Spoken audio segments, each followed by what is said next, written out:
നമ്മൾ കല്ലാടിയിലേക്ക് പോവുകയാണ്. നിലവിലെ ഇന്നത്തെ ഒരു അപ്ഡേറ്റ് എടുത്തിട്ട് നമുക്ക് മറ്റ് വാർത്തകളിലേക്കും സെഗ്മെന്റിലേക്കും പോകാം. വയനാട് കല്ലാടിയിൽ മണ്ണിടിച്ചിൽ ദുരന്തത്തിൽ കാണാതായവർക്കായുള്ള തിരച്ചിൽ ഇന്നും തുടരും. 5 ഇതര സംസ്ഥാനക്കാരായ തൊഴിലാളികളെയാണ് ഇനിയും കണ്ടെത്താനുള്ളത്. 4 സോണുകളായി തിരിച്ചാണ് മേഖലയിൽ തിരച്ചിൽ തുടരുന്നത്. അപകട മേഖല പ്രതിപക്ഷ നേതാവ് പിണറായി വിജയനും CPIM സംസ്ഥാന സെക്രട്ടറി MV ഗോവിന്ദനും ഇന്ന് സന്ദർശിക്കും. ബെൻസൺ ബാബു സ്ഥലത്ത് നിന്ന് വിവരങ്ങളുമായി നമുക്കൊപ്പം തത്സമയം ചേർന്നത്. Benson, good morning Benson. ഈ ദുരന്തമുണ്ടായിട്ട് ഇന്നത്തെ 3ാമത്തെ പകലാണ് നമ്മൾ സംസാരിക്കുന്നത്. ഈ 3 ദിവസമായിട്ടും ഇനിയും 5 പേർ എവിടെ എന്നൊരു ചോദ്യം നിലനിൽക്കുന്നുണ്ട്. സോണുകളായി തിരിച്ചുള്ള വലിയ പരിശോധനയൊക്കെ നടക്കുന്നുണ്ട്. സർവ്വസന്നാഹങ്ങളും ഒക്കെ വന്നിട്ടും പ്രതികൂല കാലാവസ്ഥയ്ക്കിടയിലും ഒക്കെയും തിരച്ചിൽ നടത്തി. പക്ഷേ എങ്കിലും ഈ 5 പേരെയും കണ്ടെത്താൻ കണ്ടില്ല. അപ്പോൾ ഇന്നത്തെ ഒരു ക്രമീകരണം എങ്ങനെയാണ്? എവിടങ്ങളിൽ തിരച്ചിൽ നടത്താനാണ് തിരച്ചിൽ സംഘം തീരുമാനിച്ചിരിക്കുന്നത്? അതിനൊപ്പമാണ് പ്രതിപക്ഷ നേതാവിൻ്റെയും പാർട്ടി സെക്രട്ടറിയുടെയും CPIM സംസ്ഥാന സെക്രട്ടറിയുടെയും വയനാട് സന്ദർശനം, കല്ലാടിയിലേക്ക് എത്തുന്നത്. അപ്പോൾ അതിൻ്റെ മുന്നൊരുക്കങ്ങളൊക്കെ എങ്ങനെയാണ്?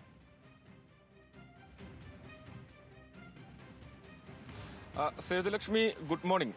സൂചിപ്പിച്ചതുപോലെ തന്നെ ഇവിടെ അതിശക്തമായിട്ടുള്ള മഴയുണ്ട്. ഒരു പ്രതികൂല കാലാവസ്ഥ തന്നെയാണ് രാവിലെ തന്നെ എന്നുള്ളത് വേണം പറയാൻ. രാവിലെ ഇപ്പോൾ ശക്തമായിട്ടുള്ള മഴയുണ്ട്. 7 മണിയോടുകൂടി തിരച്ചിൽ പുനരാരംഭിക്കാനായിരുന്നു NDRF സംഘത്തിന്റെയും പോലീസിന്റെയും അതോടൊപ്പം തന്നെ ഫയർഫോഴ്സ് ഉദ്യോഗസ്ഥരുടെയും സന്നദ്ധ സേനാംഗങ്ങളുടെയും തീരുമാനം. അതിനായിട്ടുള്ള ക്രമീകരണങ്ങളെല്ലാം തന്നെ ഒരുങ്ങി വരികയാണ്. രാത്രി ഏറെ വൈകിയും തിരച്ചിൽ തുടർന്നിരുന്നു. പിന്നീട് പ്രതികൂല കാലാവസ്ഥയെ തുടർന്നാണ് തിരച്ചിൽ താൽക്കാലികമായി ഇന്നലെ രാത്രിയോടുകൂടി അവസാനിപ്പിച്ചിട്ടുണ്ടായിരുന്നു. ഇന്നിപ്പോൾ 7 മണിയോടുകൂടി തന്നെ തിരച്ചിൽ പുനരാരംഭിക്കും. നേരത്തെ പറഞ്ഞതുപോലെ 4 സോണുകളായി ഈ മേഖലയെ തിരിച്ചുകൊണ്ടാണ് ഈ തിരച്ചിൽ നടക്കുന്നത്. അത് നമുക്ക് ഈ ദൃശ്യങ്ങളിൽ ഈ ടെറൈൻ കാണുമ്പോൾ തന്നെ മനസ്സിലാകും എത്രത്തോളം ദുഷ്കരമാണ് ഈ പ്രദേശത്തെ തിരച്ചിൽ എന്നത്. ഇതിനെ 4 സോണുകളായിട്ടാണ് തിരിക്കുന്നത്. ഇപ്പോൾ നമ്മൾ ഈ കാണുന്ന ഈ പ്രദേശത്തെ 2 സോണുകളായിട്ടും അതിന് തൊട്ട് ഇപ്പുറത്തെ വശത്തുള്ള പ്രദേശത്തെ പാലത്തിന്റെ മറ്റ് എതിർവശത്തുള്ള പ്രദേശത്തെ 2 സോണുകളായും അങ്ങനെ ABCD എന്നിങ്ങനെ 4 സോണുകളായി തിരിച്ചാണ് ഇവിടെ തിരച്ചിൽ നടത്തുന്നത്. അതിൽ B സോണിൽ, അതായത് നമ്മളിപ്പോൾ ഈ കാണുന്ന ദൃശ്യത്തിന്റെ നേരെ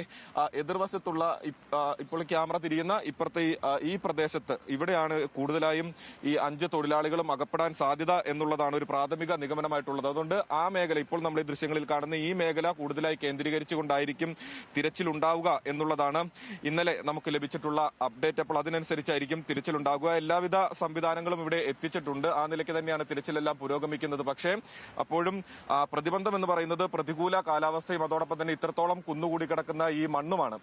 വലിയ അളവിൽ മണ്ണ് ഇങ്ങനെ കുന്നുകൂടി കിടക്കുന്നതിനാൽ തന്നെ ഈ മണ്ണ് മാറ്റി അതിനടിയിൽ പരിശോധിക്കുക എന്നത് ഏറെ ദുഷ്കരമായിരുന്നു. നമ്മളിപ്പോൾ ഈ നിൽക്കുന്ന ഈ മീനാക്ഷി പാലത്തിന് തൊട്ട് താഴത്തായി തൊഴിലാളികളെ എത്തിച്ചിരുന്ന ഒരു ബസ് ഉണ്ടായിരുന്നു. ഇന്നലെ ആ ബസ് ക്രെയിൻ ഉപയോഗിച്ച് ഏറെ നേരത്തെ പരിശ്രമത്തിന് ശേഷം അത് അവിടെ നിന്ന് നീക്കാനൊക്കെ സാധിച്ചിട്ടുണ്ടായിരുന്നു. പക്ഷേ വലിയ സമയം ഇതിനെല്ലാം എടുക്കുന്നു എന്നുള്ളത് തന്നെയാണ്. കാരണം അത്രത്തോളം ദുഷ്കരമായിട്ടുള്ളൊരു സാഹചര്യമാണ് ഇവിടെ ഉള്ളത്. ഈ പാലത്തിൽ നിന്നുകൊണ്ട് തന്നെ ഈ രക്ഷാപ്രവർത്തനങ്ങളൊക്കെ അല്ലെങ്കിൽ തിരച്ചിലൊക്കെ നടത്തേണ്ട ഒരു സാഹചര്യമുണ്ട്. അപ്പോൾ അതൊരു വലിയ ദുഷ്കരമായിട്ടുള്ള പ്രവൃത്തിയാണ്. പക്ഷേ പരമാവധി ആളുകളെ ഉൾക്കൊള്ളിച്ചുകൊണ്ട്, അതായത് വിദഗ്ധ സംഘാംഗങ്ങളെ NDRF, പോലീസ്, അതോടൊപ്പം തന്നെ ഫയർഫോഴ്സ്, മറ്റ് സന്നദ്ധ സേനാംഗങ്ങൾ, അങ്ങനെ വിദഗ്ധരായിട്ടുള്ള സേനാംഗങ്ങളെല്ലാം തന്നെ വിനിയോഗിച്ചുകൊണ്ടാണ് ഈ ഒരു തിരച്ചിൽ പുരോഗമിക്കുന്നത്. അല്പസമയത്തിനുള്ളിൽ ഏകദേശം ഒരു 9:30 മുൻ മുഖ്യമന്ത്രിയും നിലവിലെ പ്രതിപക്ഷ നേതാവും ആയിട്ടുള്ള പിണറായി വിജയനും അതോടൊപ്പം തന്നെ CPIM സംസ്ഥാന സെക്രട്ടറി ഉൾപ്പെടെയുള്ള ആളുകൾ ഇവിടേക്ക് എത്തിച്ചേരുക. ഈ മേഖല അവർ പരിശോധിക്കും. അതിനുശേഷം ക്യാമ്പിലും ദുരിതാശ്വാസ ക്യാമ്പിലും അതോടൊപ്പം തന്നെ